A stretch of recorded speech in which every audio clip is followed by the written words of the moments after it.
Good morning, everyone. Welcome to this important and timely policy event, Boston at the Crossroads, Challenges and Opportunities in an Evolving Economy. I'm George Donnelly, the president of the State House News Service and Master List. For those who don't know, the State House News Service is a round-the-clock source of granular, nonpartisan, emphasis on nonpartisan, news and intelligence emanating from Beacon Hill. Master List is a free newsletter that curates the top political and policy news and goes out every morning at around 7:15 to over 30,000 subscribers. Through our partnership with State Affairs, which owns 14 state government publications across the country, we now offer sophisticated legislative tools bundled with our content, including bill tracking for people who closely follow the action on Beacon Hill. We host several policy events in this space every year, including one last year on Massachusetts economic competitiveness. Today, we're zooming in on Boston, AKA the hub of the universe, which continues to recover from the impact of the pandemic. Office and retail vacancies pose a fundamental threat to the city's business model and its capacity to deliver services. We're pleased to have a dynamic panel to discuss the ongoing fallout and strategies for revitalization, including one of the state's most prominent business leaders in Bob Rivers of Eastern Bank. We have Evan Horowitz, the Executive Director at the Center for State Policy Analysis at Tufts University. Tito Jackson, former Boston City Councilor and current Boston downtown entrepreneur. Meg Mainzer-Cohen, the longtime president of the Back Bay Association. And our moderator is Jon Chesto, a business reporter for the Globe and someone I consider to be the unofficial scribe of downtown. No one covers it like Jon. First, we're delighted to have Michael Nichols, the president of the Downtown Business Alliance, kick off our program with opening remarks. Before I ask Michael to the stage, thank you to our sponsor, the Boston Policy Institute, for making this program possible. Now, without further ado, please welcome Michael Nichols, the president of the Downtown Business Alliance, to the podium. Welcome, Michael.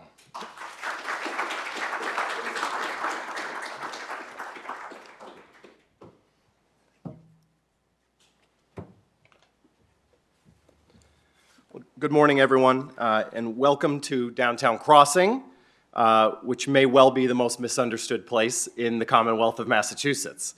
Thank you to our organizers, BPI, the Master List, and State House News Service. I'll begin just with a couple of thoughts on, the Downtown Boston Alliance, what our organization is. I think this may be the most well-read, most well-informed, readership anywhere in Massachusetts, but still, if you'll allow me, I think downtown business districts like ours are oftentimes not well understood for the role that we play. Business improvement districts are run pursuant to state law.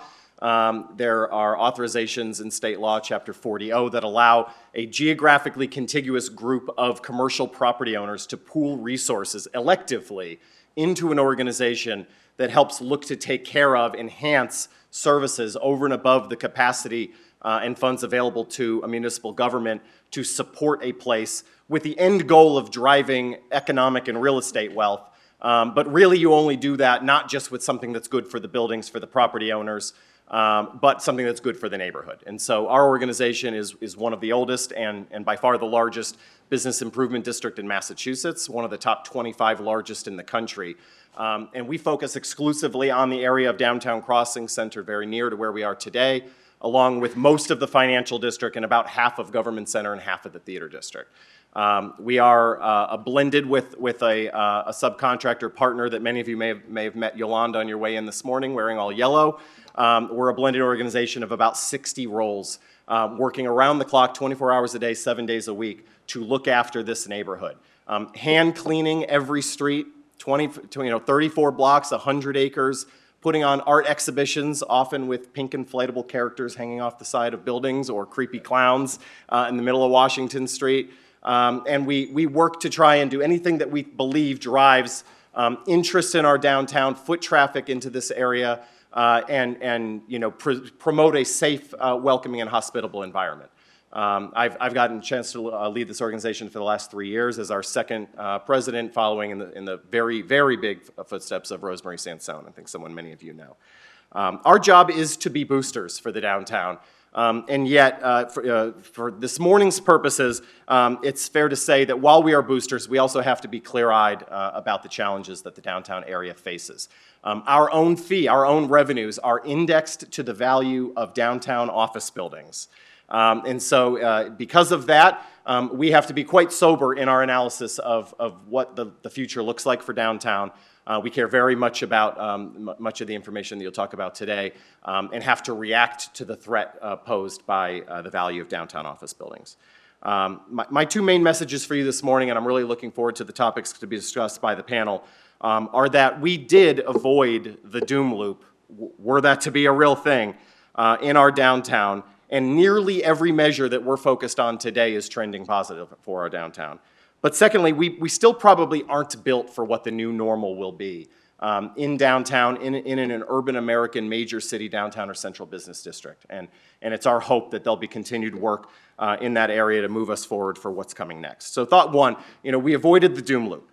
Our downtown is stable, and most markers suggest that it's quite strong. Foot traffic is up significantly over most times through the pandemic. Yes, we are still down relative to where we were in 2019, but the rate of foot traffic has actually picked up significantly in 2025 at a rate double the rate of return, and in some cases triple the rate of return from the same time period in 2024, looking at 2023. People are coming back. Tourism in many markers is at 100 or 105% of where it was in 2019.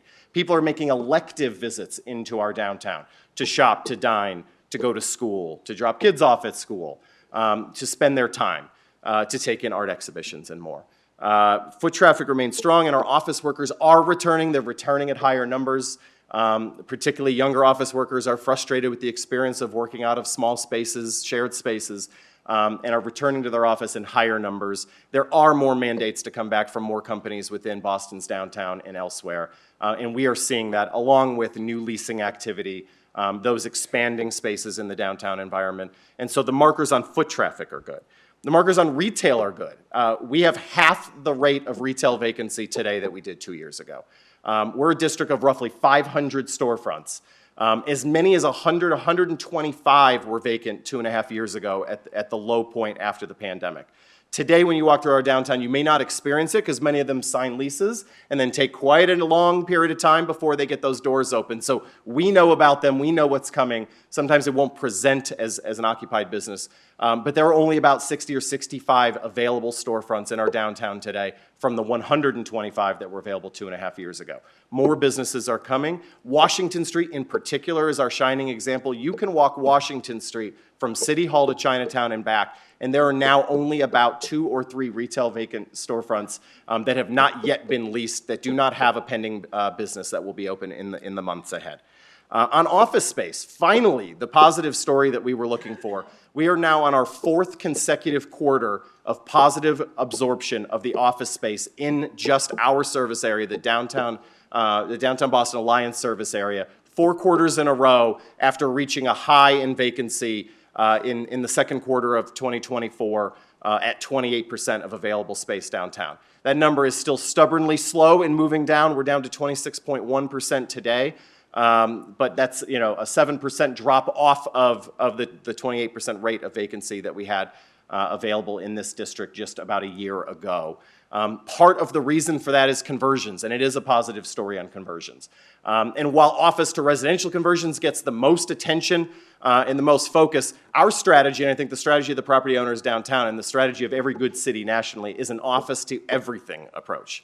And so while we have office to residential conversions in the pipeline, some now open, others that came through before the city's program, 44 Bromfield being an example of that, who will be opening this month, We have other conversions happening right now, office to dorm, office to museum. There'll be a new Holocaust museum opening on Tremont Street in the year or so ahead. And so, we're excited about anything that takes the available office supply and converts it to some higher, better use going forward in the future. Crime is down. I think we had what was perhaps an aberration last year, certainly something that fell short of the shared standards that we have for our city and for our downtown, mostly caused by the issues that remain nagging at Mass and Cass, and occasionally have an opportunity to decentralize and go into other places like downtown. I see my friend and partner Rishi from our Downtown Neighborhood Association, who led a consortium of Voices Downtown to ensure that we didn't have a second year this year like the one that in many ways challenged quality of life and was a friction point in welcoming people to come back to our downtown last year. And so we've had a dramatic improvement in how, not just how crime isn't occurring downtown and major crime, but how it feels and the perception of safety within our downtown, making it more likely that people will come back to their offices more often.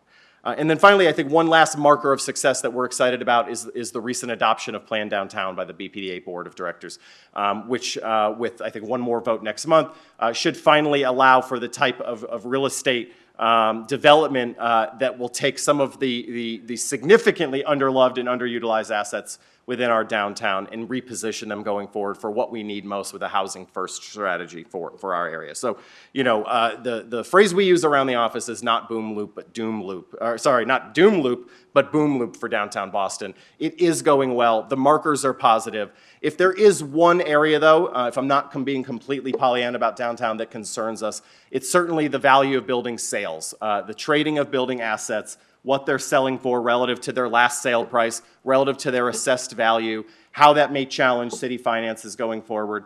I think in many ways we're more bullish than some of the other work that's been done on this topic, because at the end of the day, a building trading at significantly below its value, while posing, I think, a relatively short-term threat to tax proceeds for the city and really for our own organization, also resets the basis at which somebody else comes in, takes over a building, and has an ability to drive real estate value and wealth out of that building by being successful. Our own office sits at 101 Arch Street. The buyer in an environment where everyone else is selling, Synergy, within our downtown environment, bought 101 Arch Street about a year ago. We're a tenant in that building. We see the repositioning that's happening. Synergy is putting significant resources into that building to reposition it for a Class A plus audience that wants to be back downtown going forward. They're having incredibly strong leasing activity. Our own organization recently grew in size within that building. And because they bought that building at such a significantly lower value than where it had been before, it takes leases at a slightly less significant rate for them to drive economic value in that building now and going forward. It makes their job easier. The more that happens within our downtown environment, you will have our buildings trading into the hands of those who can really drive forward the success that we want to see and bring people and economic activity downtown. So, we believe that there's some really positive things coming for downtown. And yet we're still probably not built for exactly the environment that we want to be in, but we're trying. We're trying to get to that new normal in the post-pandemic environment. Our own strategy, the DBA strategy, and a pivot from where we were 3 years ago, is to actually focus less on the office workers and the tourists and the people who are already downtown with the energy that we can catalyze. And so we've spent most of our energy at trying to figure out what are the levers that we can pull that will spur a destination visit within the downtown. Like recruiting for and welcoming panel discussions that bring 150 people into the heart of downtown on a Wednesday morning, or art exhibitions where we had 650,000 people visit our downtown for the first year of Winteractive, our winter art exhibition, running for 10 weeks in the heart of winter, the toughest season to motivate a visit into our downtown. That visit went near 1 million last year. We're currently designing the third year. I would stand underneath those clowns the first year and just talk to people. What brought you downtown today? And this one duo looked at me and kind of quizzical, and they were like, "Are you kidding? The clowns, and then the whale down the street, or the pink characters." That brought me here. And I said, "Well, okay, but where are you visiting from today?" They said, "We're not visiting. We live in Winthrop." I said, "Okay, well, are you usually downtown on the given day?" And they're like, "Well, no. I mean, we came for the art," right? They didn't view themselves as a visitor because they're in the regional footprint for Boston, but they were. They paid to park that day. They met up for lunch that day, and they took in a free art exhibition that supported our economy. So, you know, we're focused on trying to put heads in beds, doing the types of things that will incentivize people to come and stay in Boston, or who live nearby, either in one of our outlying neighborhoods of Boston, where someone doesn't work or live in the downtown, so they need a reason to be here, or in the suburbs. And so we're focused on work like our art exhibitions, like the type of events that will draw people downtown with new audiences. And retail that frankly, I think the retail environment that we had built until 2019 wasn't suited for the Boston of today. It was focused on predominantly the white male office worker of the 50s, 60s, 70s, 80s. We've worked with the city on the Space Grant program that's brought a number of new businesses into the downtown. Soon we will reveal the results of the Creative Enterprises program, which is bringing art and cultural organizations to fill vacant storefronts downtown. There will be dozens of new businesses filling vacant storefronts through efforts that are looking for non-traditional uses or the type of uses that have not traditionally been in our downtown to fill those sort of nagging remaining spaces as they sit in our downtown. So we feel like the trend lines are good. We're not trying to be anybody else in downtown. We're not trying to be the Back Bay, which you'll hear from Meg today is a fantastic mixed-use neighborhood. We're not trying to be the Seaport, a neighborhood that I think probably isn't a model for a mixed-use neighborhood in the modern times that is equitable and interesting and authentic for the city that it represents. We're trying to be the gritty downtown crossing many of you know, something a little off-kilter, weird, and fitting for, I think, you know, an urban area like this with the type of architecture and type of businesses that are here. So that's our strategy. We think it's working. We think it's motivating people downtown. However, the one major area that we wish we could be doing more on and are looking to identify partners that'll work in this space is certainly to spur more housing downtown. Our partners at the Center City District in Philadelphia did an analysis that suggested that no free lunches, no block parties, no art, nothing that you do will have a correlation to the amount that an office worker will return downtown, like the proximity they live to that job. And so if you have more residences in and near the downtown, you will see a higher rate of usage in these office assets that we have so much of in our downtown area and will for a generation or more to come. And so we need to be working together to identify ways to convert or otherwise welcome dense, well-located housing within our downtown environment and as near to it as we possibly can. Boston and the region, I think, have been slow to embrace this change. The MBTA Communities Act, I think, will be something that will certainly help. Boston itself in changing Article 80 and in approving Plan Downtown, just as two examples, I think are doing the right kind of work that will hopefully bring in a new generation of people to live within our downtown environment. But we need to race to that new normal to have the results that we want to see in our downtown. We believe the work is getting done. We believe there are positive trend lines to anchor to. I'm looking forward to hearing from the panel today on their ideas to what will spur more economic activity both within this downtown and the city at large. There certainly are plenty of challenges and opportunities, but we're motivated by what we're seeing today and certainly look forward to continuing to push forward for our downtown. Thank you very much.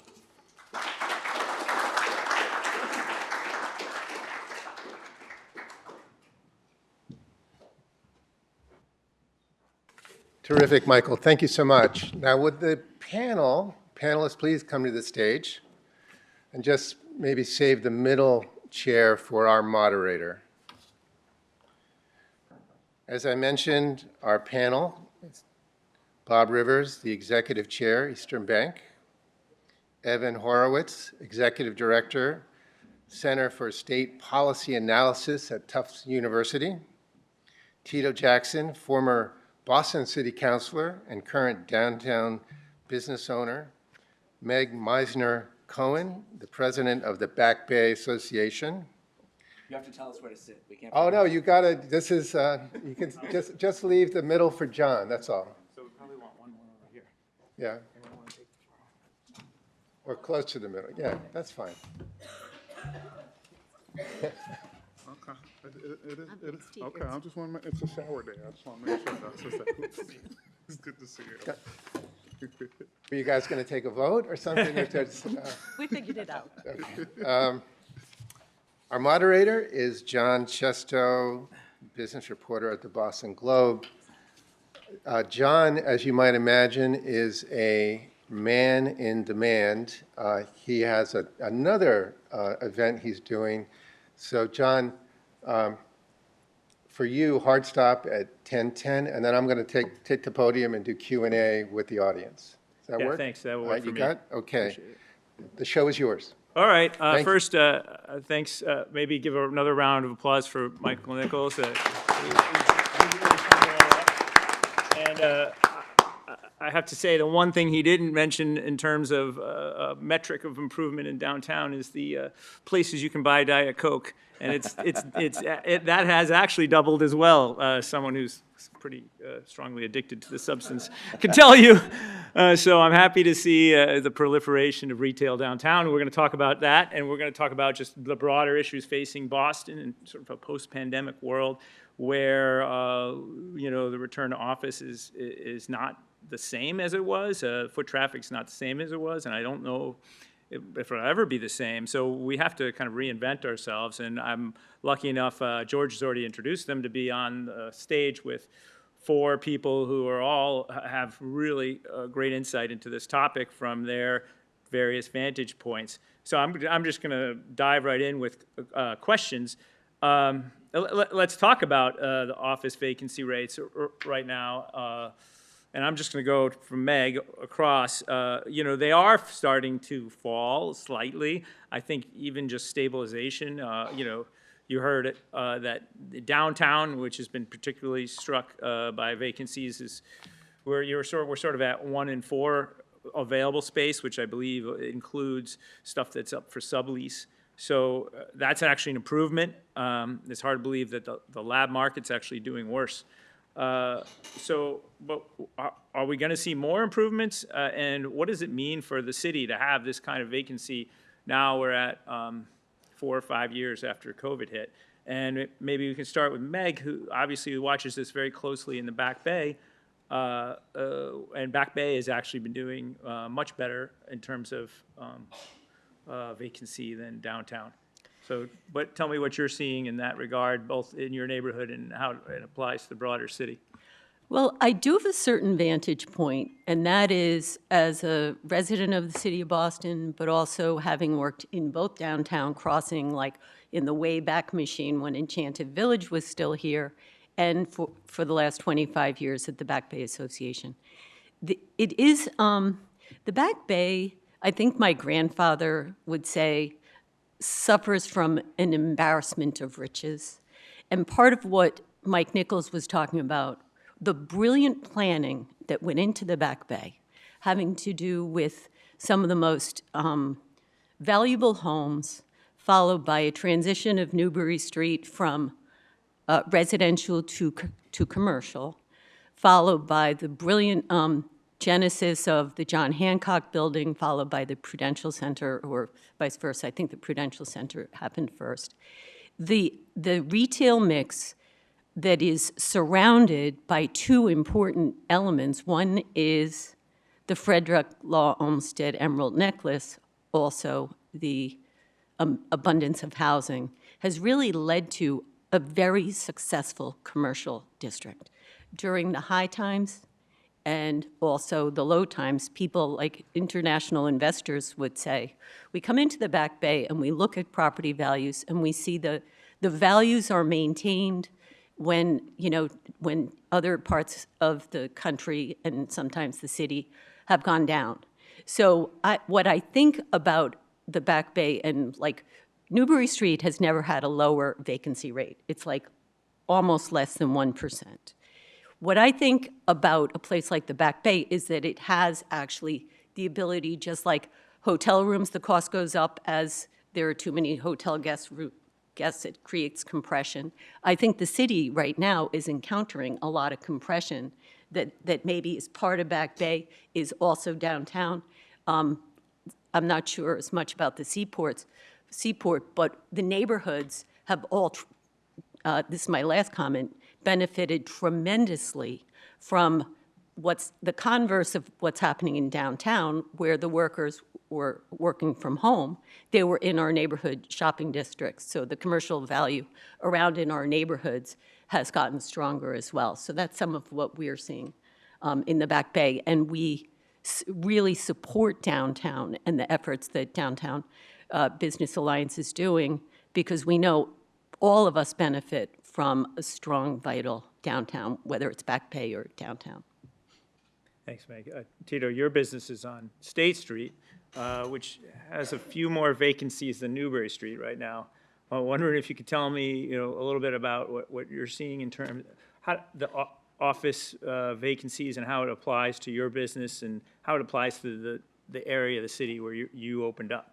Definitely. Thank you so much for the opportunity, and huge props from my friend Mike, who we worked together at the Boston City Council, and now I get to actually hear him speak way more, which I like. And also to this august panel. When we opened our business or got our building, it was the end of 2021. We have actually had some conversations with the city about the bike lanes that are in that area, and they noted to us that there was a 80% decrease in accidents that occurred. And I said, well, there's probably an 85% decrease in people that were there at that time.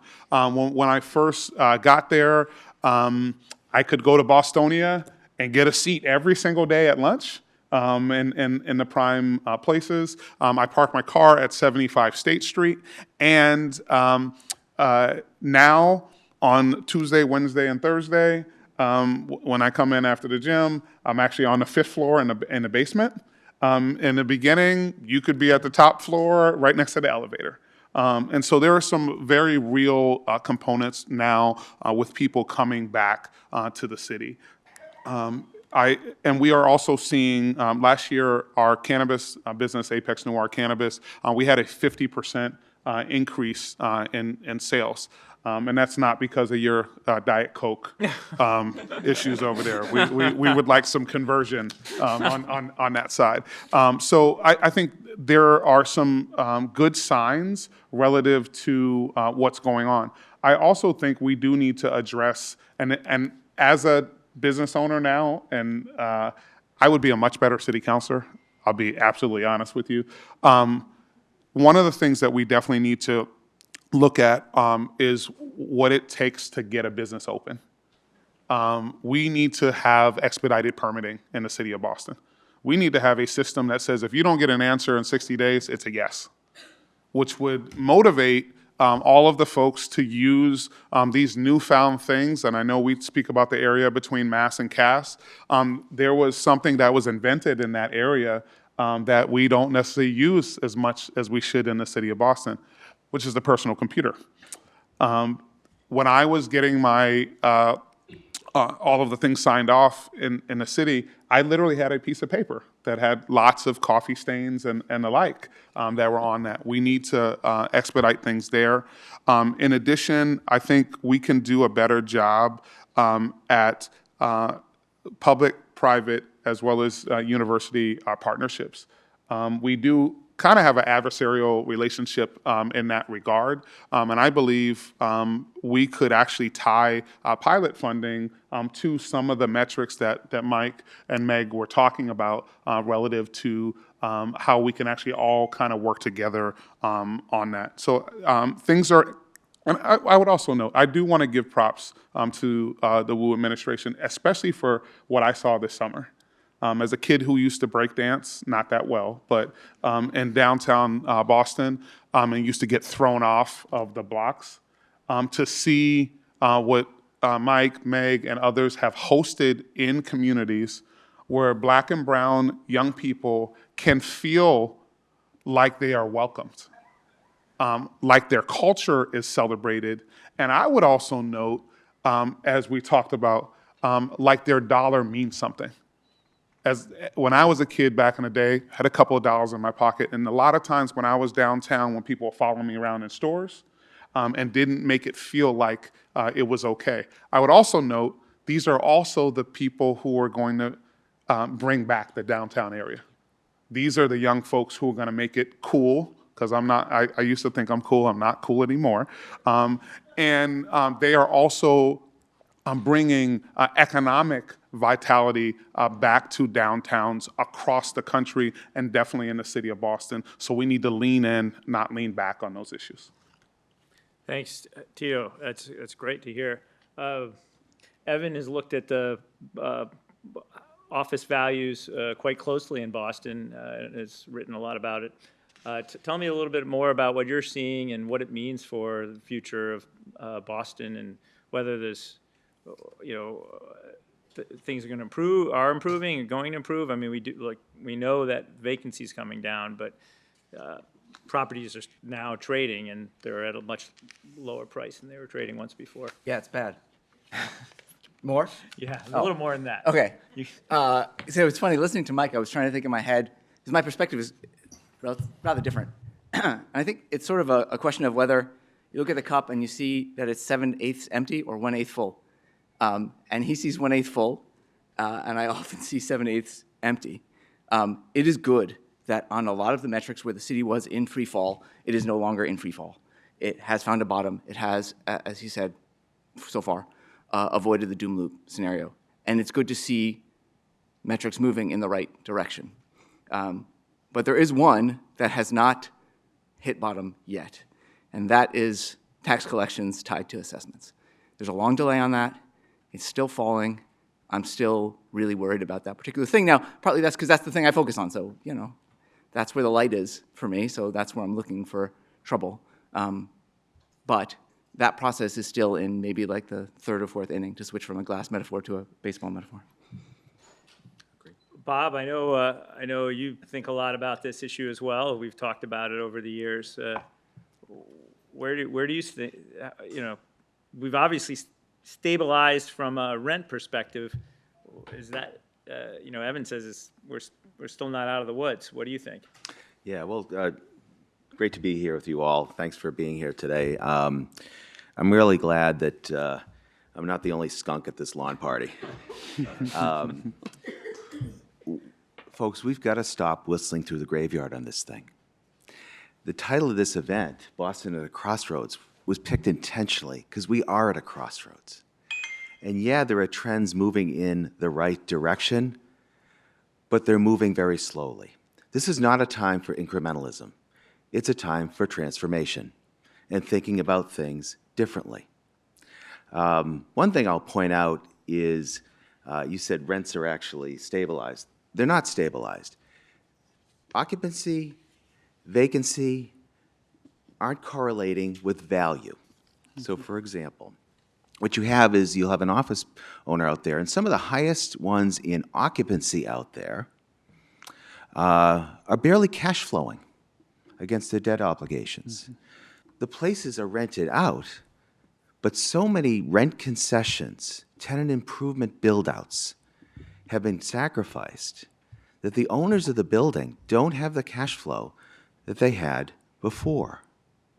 And not only does that translate into lower value, because values are based on cash flows, but they're all financed by different kinds of lenders, not just banks. And those loans have resets that require a new appraisal. And consistently, the appraisals are down by a third. Sometimes less than that, sometimes more than that, and I could offer you many different examples of this throughout the city. So there's no question in my mind. I know BPI's report has been questioned, and mass taxpayers did one too. And we could all quibble about some of the assumptions at the edges and the math, but the fact remains, municipal finance in the city of Boston is going to be under tremendous pressure because values have to come in. They are coming in. And people are, yes, they're coming in and buying for these lower values, but I will tell you, some of the ones who have come in an attempt to bottom feed are discovering that they were catching a falling knife. So I would just be very clear to quote Michael, I don't share his optimism, but I share his view that we need to be clear-eyed about this, folks. And we have to stop kidding ourselves that it's going to go back to the way it was before. We need to do something different, and that starts with housing, which, by the way, we are among the lowest in the nation in new housing construction and conversions in America. Well, that's a sobering segue to my next question. It's true. Yeah.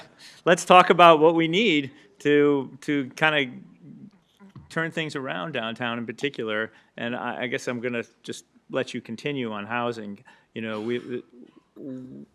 there's been a lot of talk about office to residential conversions, not so much materializing in downtown. We've had one on Bromfield that's about to open that's not part of the city's program, one that did just open on Franklin Street that was part of the city's program, a few more kind of on the, on the starting line waiting for the numbers to add up for financing. So this is less than 100 units that are constructed, a few more hundred to come. We need a little more. So, Bob, why don't you start with what do we need to get more housing downtown? Well, we just have to get more serious about the problem. I think the Wu administration and the Healy Driscoll administration have done a lot of things with respect to various incentives of all kinds to help make the numbers work in terms of new housing construction. But it's not enough. Not given the gaps that we have. The numbers just don't work. And as a lender to all kinds of multifamily developers, you just can't make the numbers work. And in terms of conversions, the city itself did a study of the number of office buildings that could be converted potentially to housing. That percentage is 10%, folks. And it's typically the older, smaller, more compartmentalized buildings that can lend themselves to a conversion because, again, offices are communal living. All the electric and the plumbing are at the center core. So the distance from the center to the windows matters in terms of developing housing. So that's why the smaller ones are more convertible, and even then, it's too slow. There is a city in the Mid-Atlantic that has privately decided that 40% of their office buildings have to come down. There are office buildings in this city that aren't going to make it, and they can't be converted to housing or much else useful. We got to tear them down and start all over and do multifamily construction. That is the only way to get more residents and vibrancy here in the city. And that's what we ultimately need. The small businesses need it. We're not going to get enough office workers in enough to have that stream of revenue to support them. And I think it's the lack of urgency that I see in so many of our actions. And again, they're moving in the right direction. But folks, let's make no mistake. We are approaching a crisis here, and we've got to think about it that way and think about it as an opportunity to think differently about the city of Boston. When you say crisis, are you talking about taxes specifically, the budget, the municipal budget, or does the crisis go beyond that? Well, I mean, the crisis certainly starts. I mean, the biggest loser is going to be the city of Boston. You know, the lenders are going to lose, the building owners are going to lose, the small businesses are going to lose because they don't have the traffic. But ultimately, the biggest loser is going to be the city of Boston. Because the values are coming in extraordinarily. That means assessments have to come down, and most of the city's revenue comes from commercial property taxes. The only way to offset that is you just need much more volume of residential, and let's face it, that's not going to lower residential taxes. They have gone up, and they are going to continue to go up. Because it's just math, folks. It's not it. Because that's what I was going to say. Like you're saying the city's the big loser. Residential property owners are the big loser.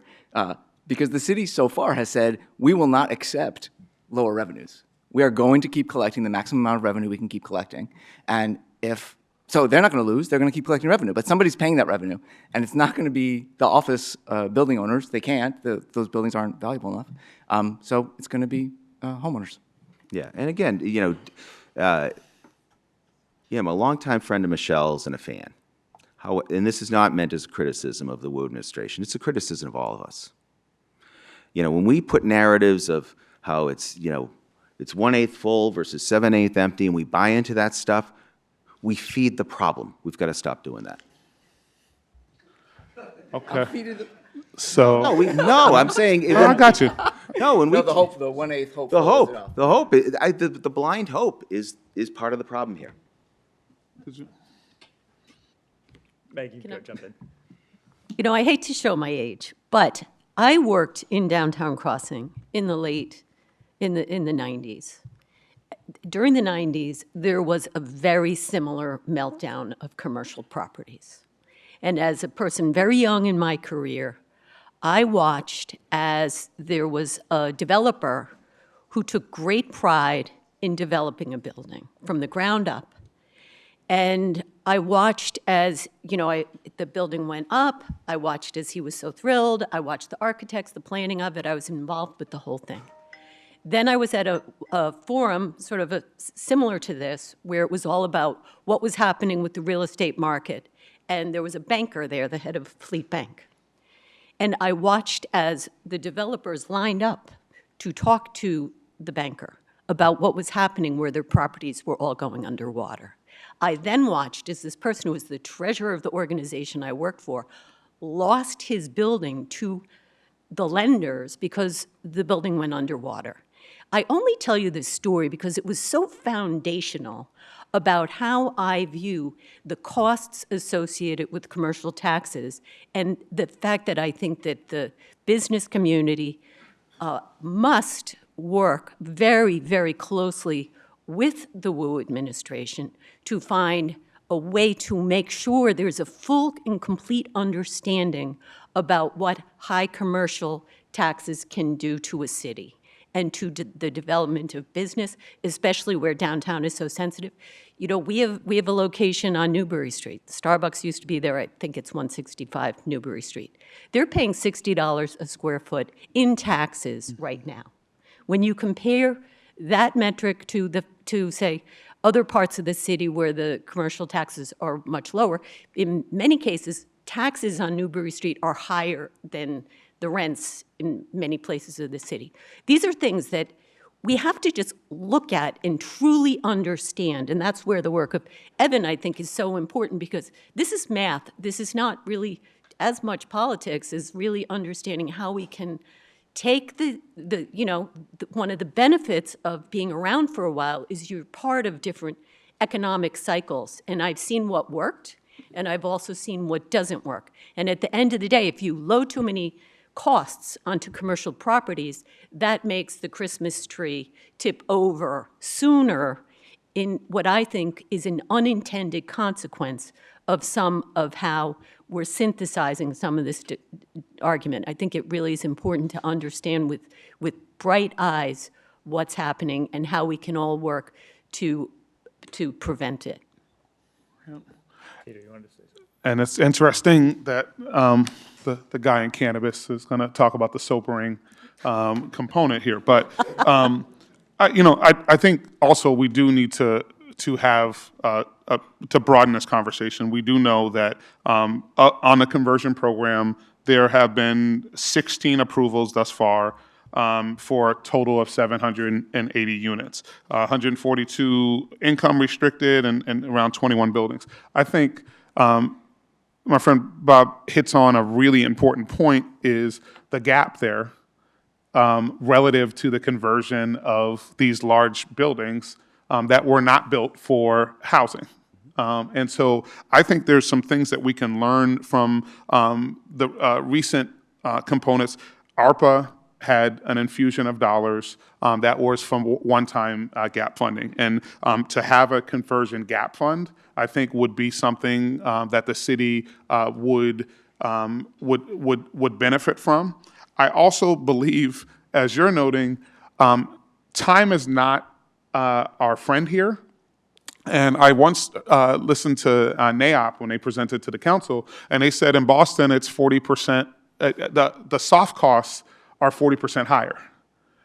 And so the other component here is creating a cross-department conversion desk that has ISD, fire, BPDA, streets, and everybody sitting at the same table. Yep.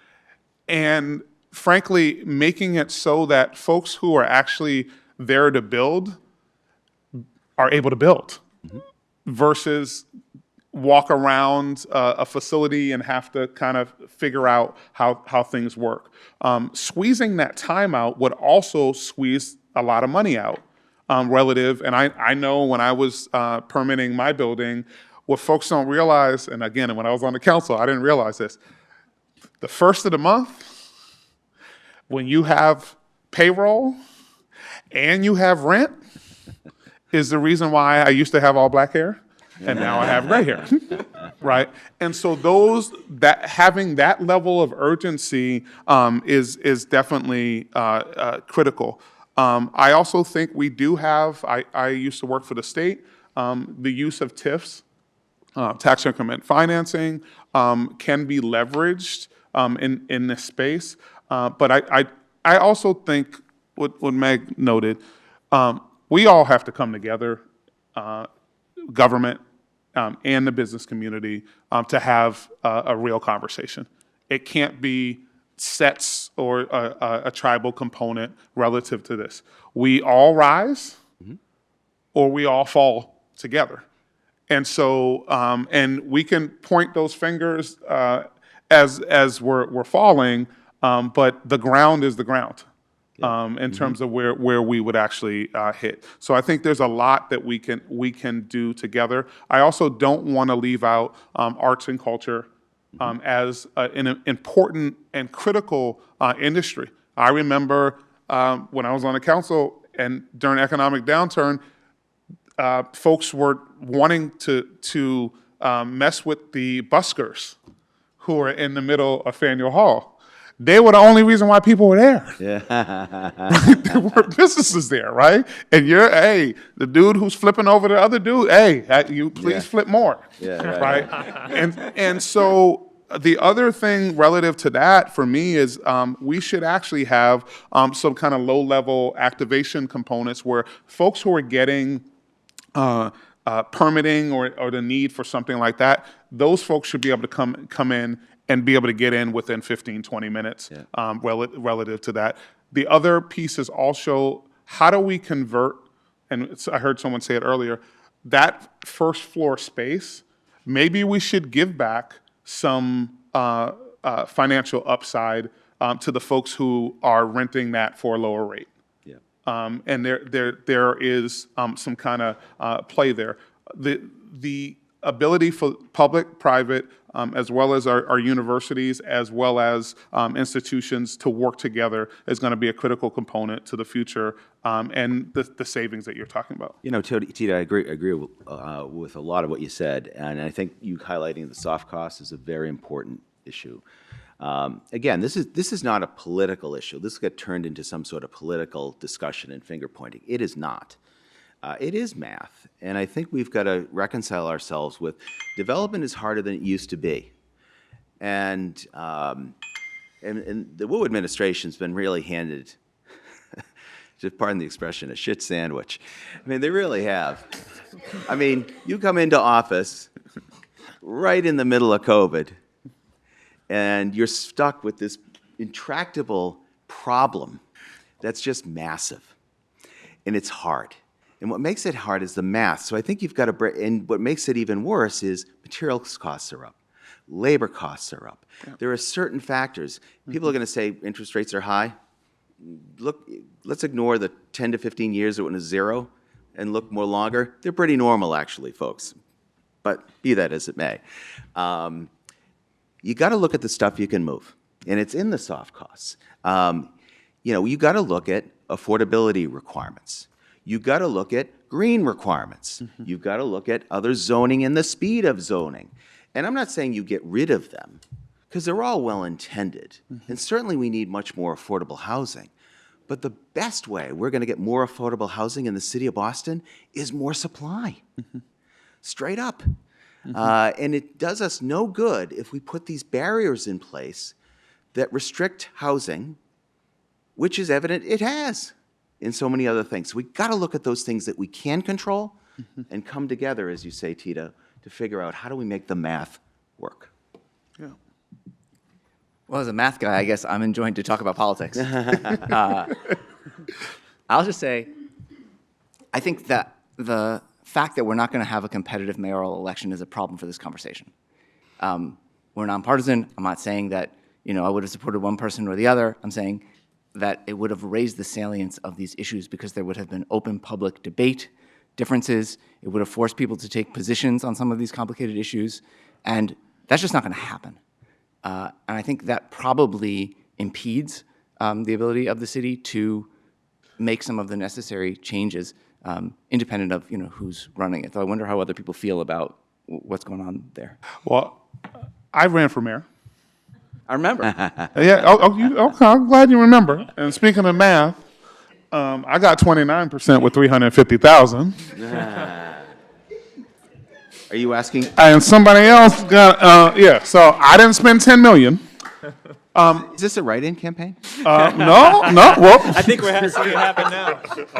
Okay. But I do think it is important to have a vigorous debate about, these issues.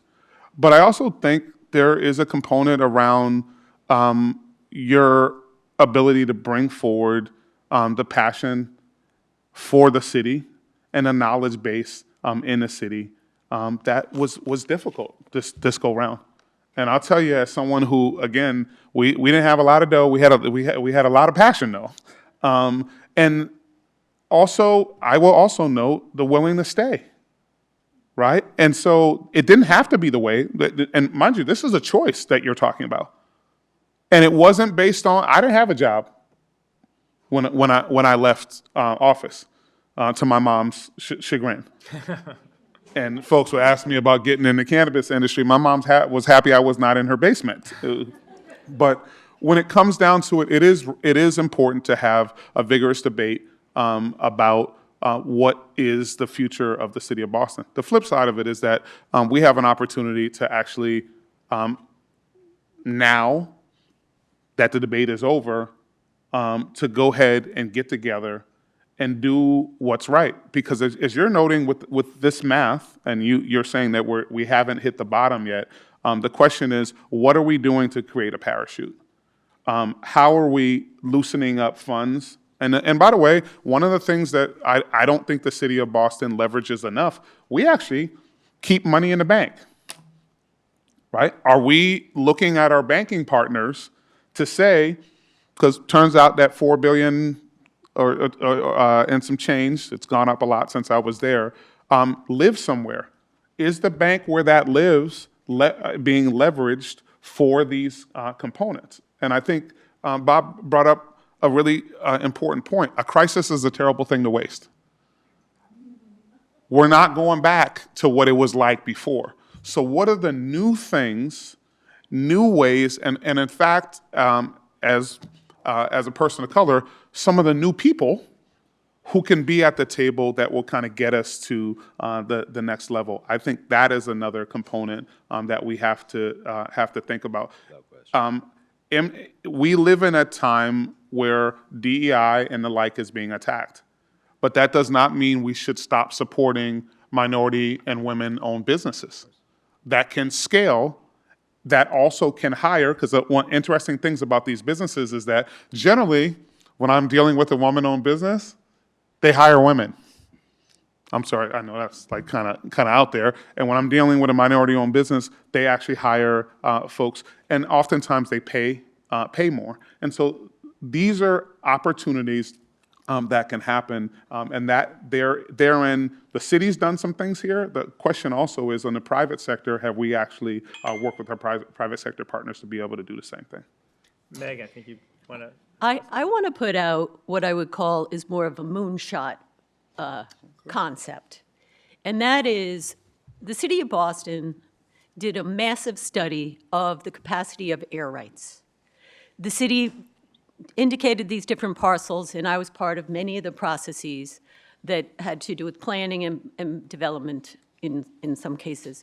We look at the lyric that Steve Samuels and Samuels Real Estate just basically filled and completed. We see that being like a state-of-the-art success. It's amazing what has happened there. Then we look at all the air rights projects that have not moved forward, that are on paper, whether it's Columbus Center, whether it's Parcel 15 or 13, and I say to myself, why isn't the city of Boston working with the Commonwealth of Massachusetts to create a group that looks at the planning of that area for exclusively housing, have the state, build and help subsidize with some future federal government, a deck over the Mass Pike and just put in housing for all. Really, like, we need to be aggressive about it, and I was part of many a development that failed because of not in my backyard, because, oh, we don't like, the 5 feet of housing that's going to be above the 11, 5 stories of housing that's above the 11 stories. We need to address this. We need to address it aggressively,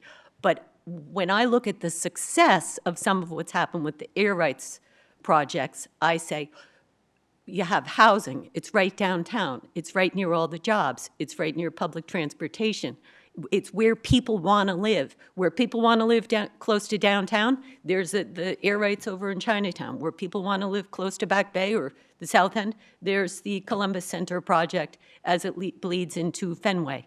So that's my moonshot. Like, it cannot be done in a private market. It has to be done and can only successfully be done to contribute to the well-being of the city and the Commonwealth by having collaborative and funding and, just a willingness. The last piece is that Copley Place is an air rights project, and you look at what's happening there, and you just say, this can be done, but that was funded through a federal subsidy. So that's my moonshot, throwing it out here.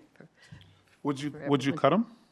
Would you cut the air rights fees? Yeah, I would have the government build the deck. I would have that be, sold, and I would have it be that it would have to be viewed through a far different lens than we're looking at the housing now, that we're looking at air rights now. When you're developing air rights, you have to pay the Mass Turnpike Authority for the tolls they're not getting. Like, that shows you how granulated, because you're closing a lane and they're not getting those tolls. Like, everybody has to step back and say, how do we make a huge and enormous win for the Commonwealth, for the residents, for Bostonians? Let's make a place that is, I see it in my mind's eye, but it requires an incredible amount of everything that we're talking about here. It has to have everybody working together, the government, the state, everybody has to work together. You have to reduce every single approval process and every single inspectional services, process and fire and all. It would have to be a speedway over the air rights to make it possible. I also think this is a development conversation, but it's really an ecosystem conversation. Because everything fits together. And one of the things you got to add to this conversation is BPS. We're not making enough progress in improving the schools. And so what impact does that have? The impact is that young people come here, they share an apartment, they make more money, they get their own place, they get married or get together with a partner, and then they look to get out and go to the suburbs where the schools are better. So you have a hollowing out of the city, in effect, in many ways, where people who can't escape do when they get older. So it attracts young people and attracts old people like me who are empty nesters. But those in the middle, they're really stuck if they don't have a way to get out. So in some ways, ironically, it's actually good that the schools haven't improved all that fast, because it would make our housing problem even worse. Because people have more demand to live in the city to take advantage of those better schools, sadly. So, but I don't want to leave BPS out of the conversation. But I think the bottom line is we need more housing by any means necessary, full stop, and until we get more supply, we will not have affordability in the city of Boston. Yeah. And on the BPS front, I think there's, I was chair of education, and I agree with you. We have a lot of work to do there, and there's some amazing things that are happening even outside the test schools. I would note one is the physical plant. We have 126 buildings. 2/3 of Boston public schools are built before 1945. 2/3. And we're talking about people competing in a 21st century education with AI. And so we have a lot of work to do there. Interestingly, though, that also means that the city owns 126 buildings that could potentially be redone, repurposed, and if we are to consolidate or potentially close some of those schools, we then have land to actually house folks, and in particular, the 10% of students, about 5,000 Boston public school students are homeless. And by the way, the city of Boston and how the McKinney-Vento funds work, there are kids coming from Greenfield, Massachusetts to go to the Boston public schools because they're actually housed at the place that is first available.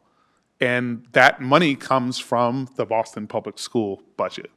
So there are some opportunities there that could actually happen. That would also mean that our kids would actually be able to compete in the economy that we're building here.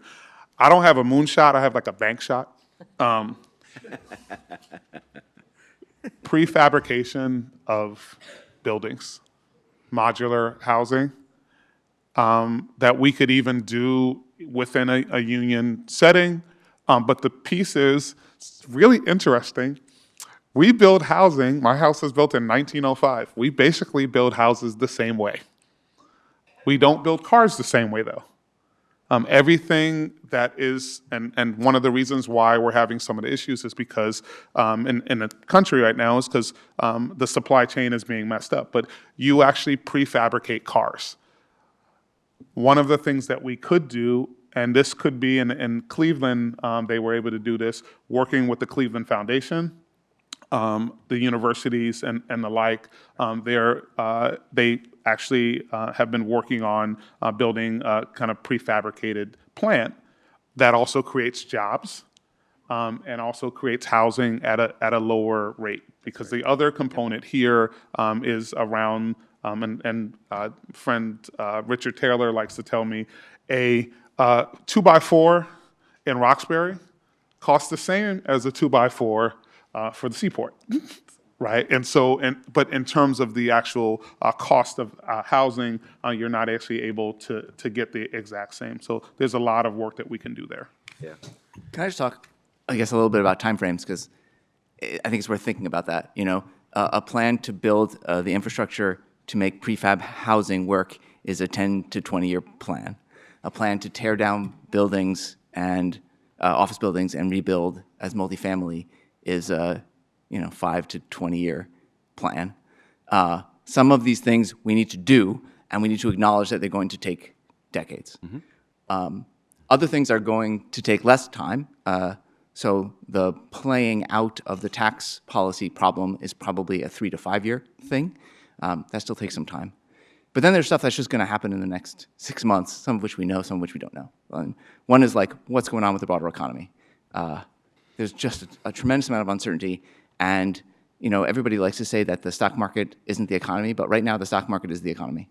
And the real economy is already in the doldrums, and the only thing holding it up is asset values that are supporting consumer spending.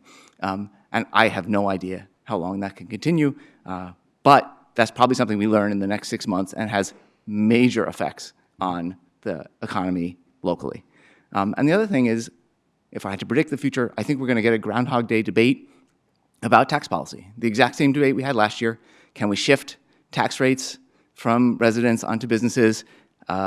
Here's the proposal. Values went down. So that's, I think, what's happening in the next 6 months. So I'd be interested if other people think differently in terms of timeframes and what they're thinking about in the near future.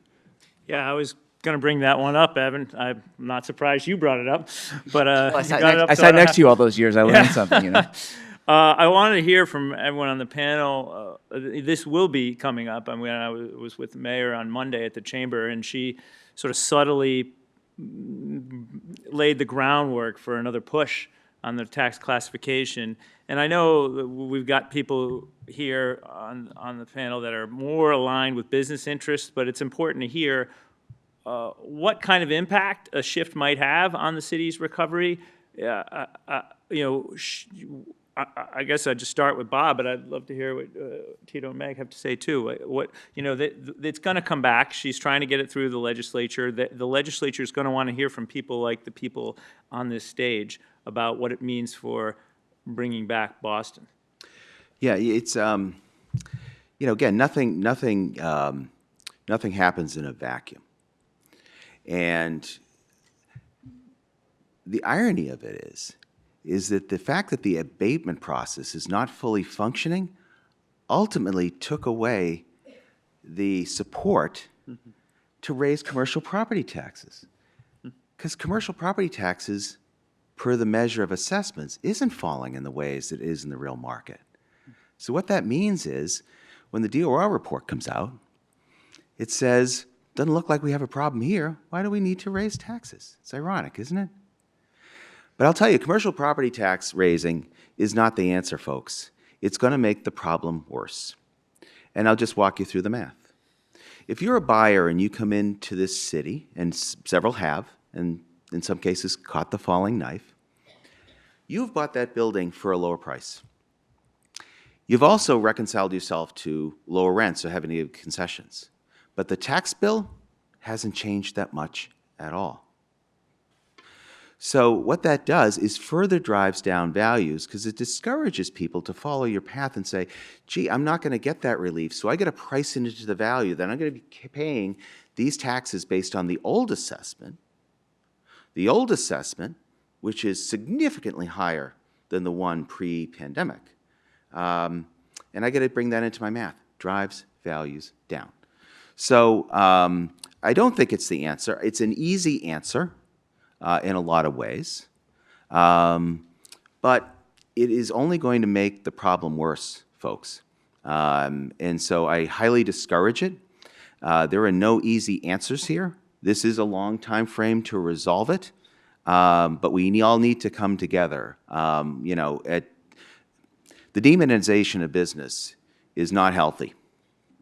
And it's going to come back to bite us, and in some ways, across the country, it has. So, Tito or Meg, what are your thoughts on the tax classification debate and what it means for recovering the city's recovery? Well, I'm concerned about it. I'm concerned, as I said earlier, I do think that there should be conversations happening right now.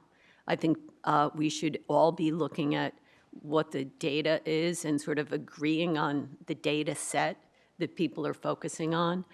I was at a city council hearing and, a question was asked like, when the property goes underwater because of the cap rates and what's happening, what is your opinion on what that's going to do with the commercial tax rate? And the answer was like, we don't believe those numbers.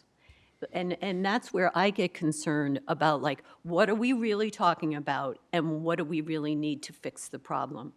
I also think there can be very confusing language, and what I'm going to say is where we're talking about a housing crisis, we have to define what a housing crisis is as it relates to this tax classification conversation, because the true housing crisis that is upon us is that everybody's homes have, the values of everybody's private homes have risen to such an extraordinary level that we want to take the high taxes that are already on there and move them to the sector that has a declining value. Now, I don't have an answer for that.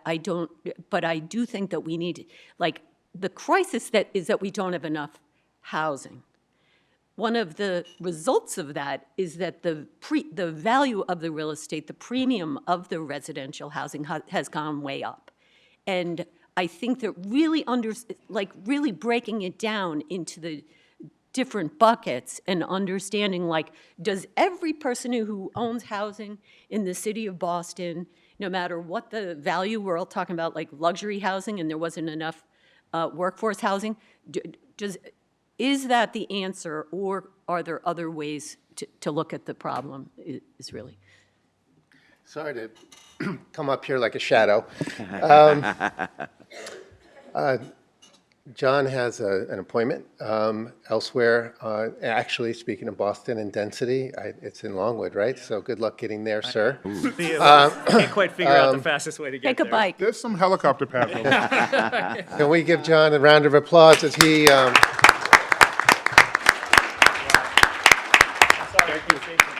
Can I say, as John is leaving, so you can keep walking out. He and I worked together side by side at the Globe years ago, and it's so comforting to see him on the one hand with his legal pad still and like taking notes on paper. My memory of his desk is just like papers everywhere. But it's also super disorienting that he was using an AI app to transcribe. So like I can't believe you've gone in that direction, John.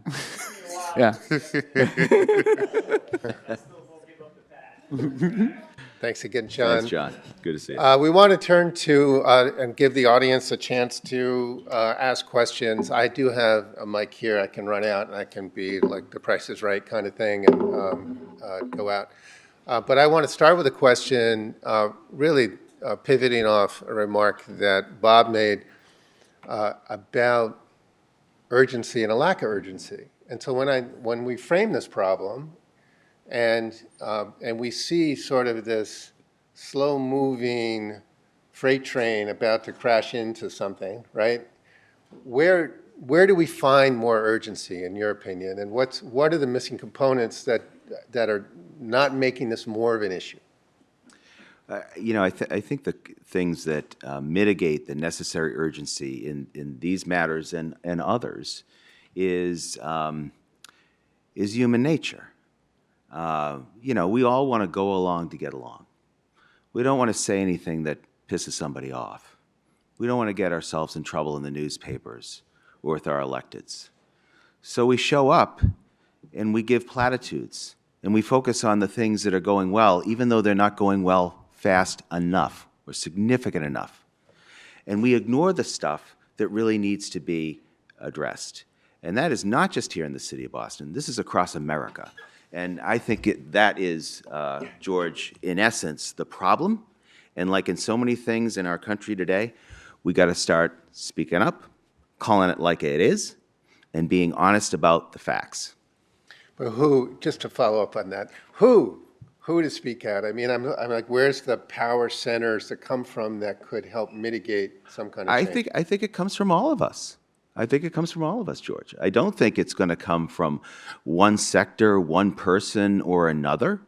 I wanted to be a part of this panel because in the recent mayoral election, there was not enough of a forcing function to really have a full debate of these kinds of issues. But again, I think it is not one big way or one person.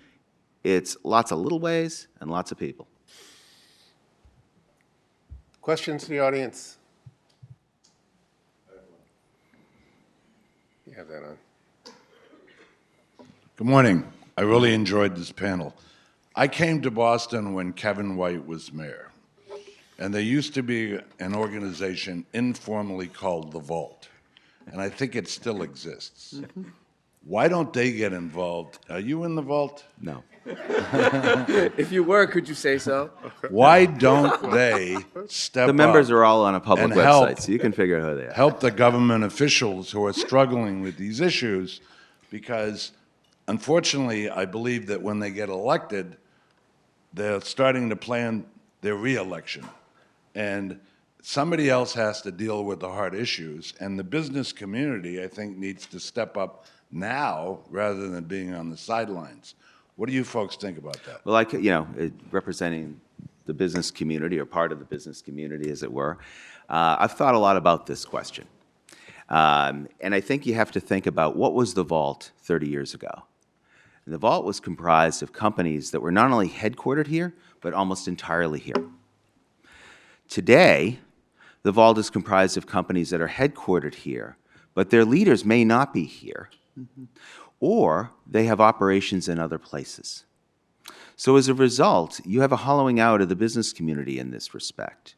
Those that lead the major companies around us are regional presidents, division heads, managing partners, and they report to somebody else somewhere else. So they have no agency, and no resources. And those that are headquartered here, that have agency and resources, have growing interests elsewhere where they are blunted. I'll give you an example. When the Dobbs decision came down, I went up to one of the leaders of the biggest companies here in Massachusetts, headquartered here, but in operations in other places, and said, so what are we going to do about this and show that we stand up for reproductive rights? And he said to me, rhetorically, have you received a letter from the district attorney of Texas? Have you received a letter from the district attorney of Florida? Until you have, we have nothing to talk about. So the business community, that was before Trump too. The business community is in retreat. They're not going to speak up on anything. Their vested interests are elsewhere. And as a result, everyone just sort of crawls into their hole and focuses on their lane. And I'll tell you, talking to a lot of people in the business community, they've given up. They're frustrated and they've given up. I was on the point for the MCAS pushback on eliminating graduation requirements. We couldn't raise enough money to match what a mayor of New York contributed to it. What does that tell you? So it's not, I'd like it to be the business community, and as a community bank that's headquartered here and is all in here, that's why I'm willing to speak my mind, because we need it, but we just don't have enough. The vault also was mostly white dudes. And frankly, there are organizations like what the Dunphy started in the New England Circle and now the Global Citizen Circle that actually really work to bring people in.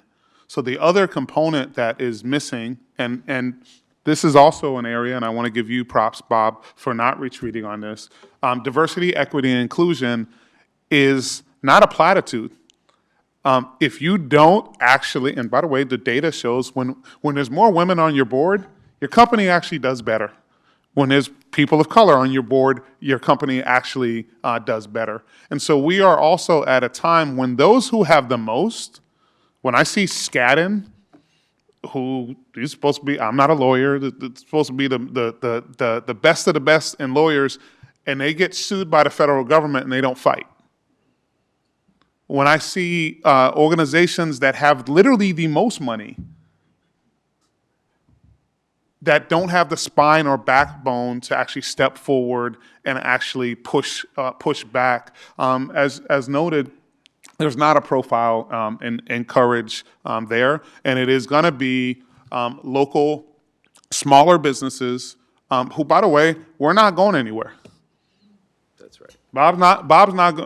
He's not going anywhere, who are going to stay and fight the fight for those who need to have it. But that also means, and I would also note, all of you are a critical component.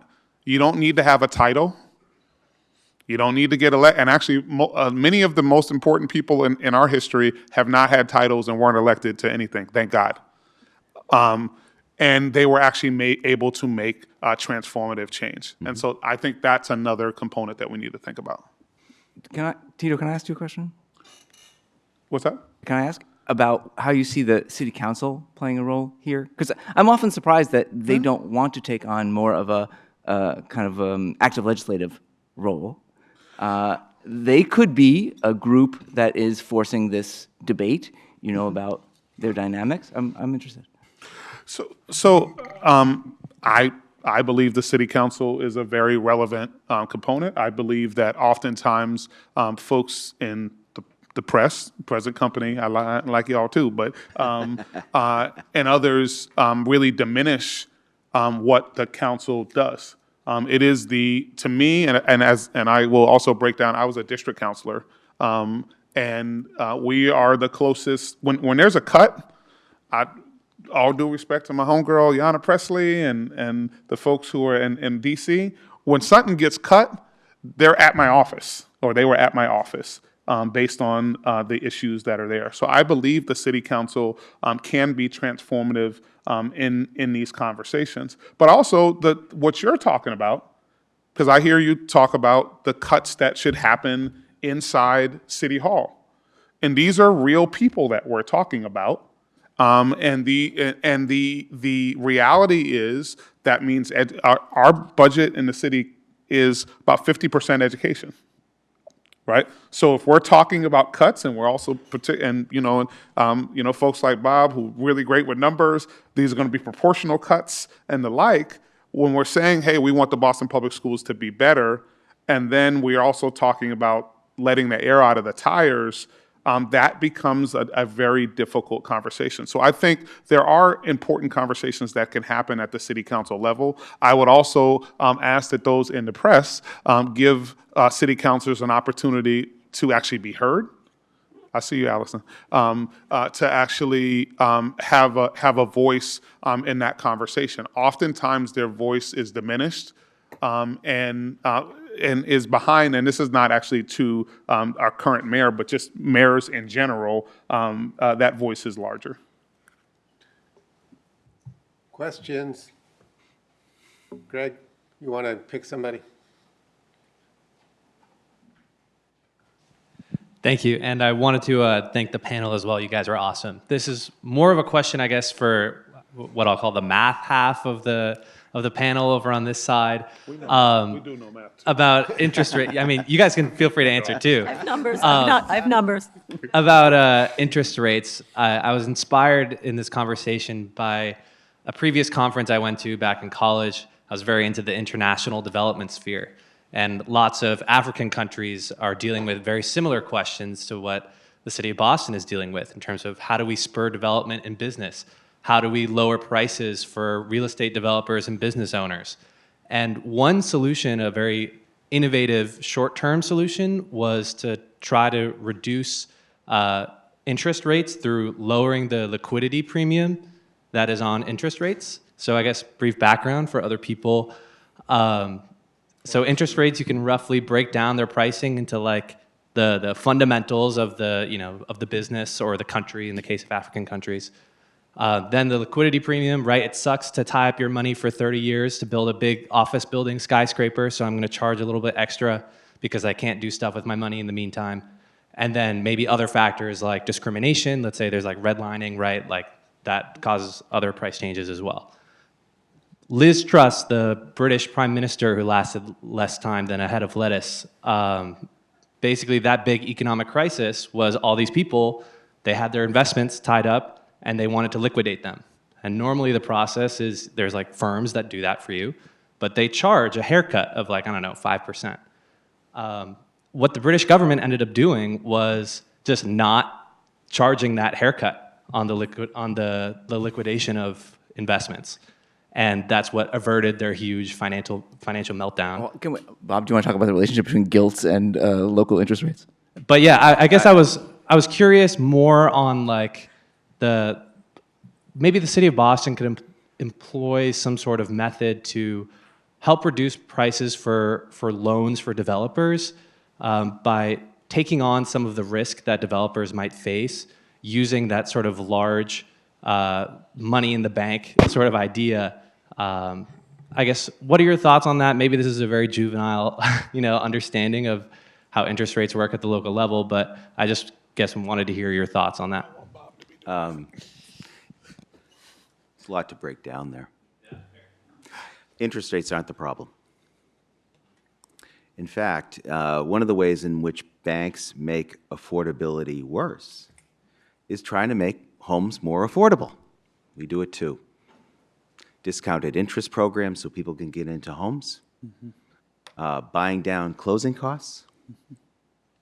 Absent an increased supply, what does that do? It increases the pool of buyers, so more people can afford a home, which just increases demand against a fixed supply, which causes the values to go up again. I'd spend other time on other factors. Interest rates, I know we were at 0% for 10 to 15-year folks, and we thought that was normal.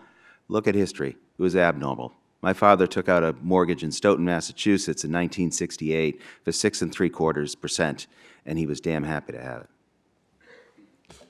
I would, yeah, echo what Bob's saying. I don't think the city is well served by messing with interest rates, but it would be well served by easing red tape and contributing capital where necessary, or taxes. Like, there are lots of other more direct ways to do it than trying to adjust interest rates. No. And I want Bob and his folks to be doing that math, not the folks at City Hall on that. We have time for one more question. Greg? highest bidder. Oh, we lose you? Hey, good morning. Sean Carpenter. I've been in the affordable housing business 28 years. And what I would really love is when I'm driving through the city of Boston, not taking a hard right to go to Logan Airport, to jump on a plane, to build affordable housing in another city. The reason for that is the companies that I represent are afraid to work here. They're in Cleveland, they're in Chicago, they're in Kansas City. They don't want to deploy their capital in the city of Boston because there's a perception problem here. I think, Tito, you mentioned it. There's this kind of tribal, provincial kind of component to Boston, and some of it's true and some of it's just not. And I think, you know, when I go to national conferences, folks from the city of Syracuse, Birmingham, Fairfax, Virginia, are talking about coming to their city and we'll help you. When you come to Boston, folks say, wait till you get through Article 80, then we'll talk. And you know, I've done a fair amount of development here in the city, but I don't really anymore. And in my spare time, I like to come to policy things thinking that maybe I'm going to do more work here and not have to get on an airplane all the time. But the last thing I just want to mention about that is that, like, I think there's more that can be done outside of interest rates, outside of material costs and building costs and things like that. I think there's a lot more that this city can do to get some of that $7 trillion in capital that's sitting on the sidelines into this city. I think we have a great opportunity there. The one thing I just want to mention just real quick, I just did a office conversion in Fairfax, Virginia, $800,000 a door. That's not normal. That's not normal pricing. That is insane. That building should have come down and been rebuilt. So I want to echo those statements that were mentioned up there. Anyway, thanks. Thank you. I think you bring up a really important component of something that we don't do in the city of Boston, which is we don't plan. So when you go to zoning and you go to ZBA, everything is a one-off, right? So if everything is a one-off, then we don't really have a rule. And so one of the things that worked when you look at where Ink Block was, when you also look at what happened in Fenway, where everyone kind of came together and said, hey, you know what? The Red Sox, you know, Big Papi's not going to be able to hit his balls far enough, so we can't build a building too high. We're going to do the Fenway Community Health Center. All of those things kind of came together, and what you see, where I used to go to McDonald's, is now housing. Where I used to go to Burger King is now housing in that sector. One of the things that should happen and has yet to happen in the city of Boston is for us to plan and then change the zoning so we actually have as-of-right housing. And the other issue is that pre-existing non-conforming use, which is all of our houses, right, my garage, anything that has to do with that, you still have to go through the full zoning process. We could actually take a lot of that down, and in fact, we could get several thousand units of housing back online. I'm sorry, not even back, online at some point in the very near future if we were able to wring that portion out. And also, as I noted, we should have an expedited permitting component. If you don't get an answer within a certain period of time, it should revert to yes. If that were to happen, we would then have maybe Salesforce would be implemented in some of these places. I know that's a curse word to some parts of government, but we would actually be able to expedite a lot of these things. With that closes the panel. Please join me in thanking this terrific panel.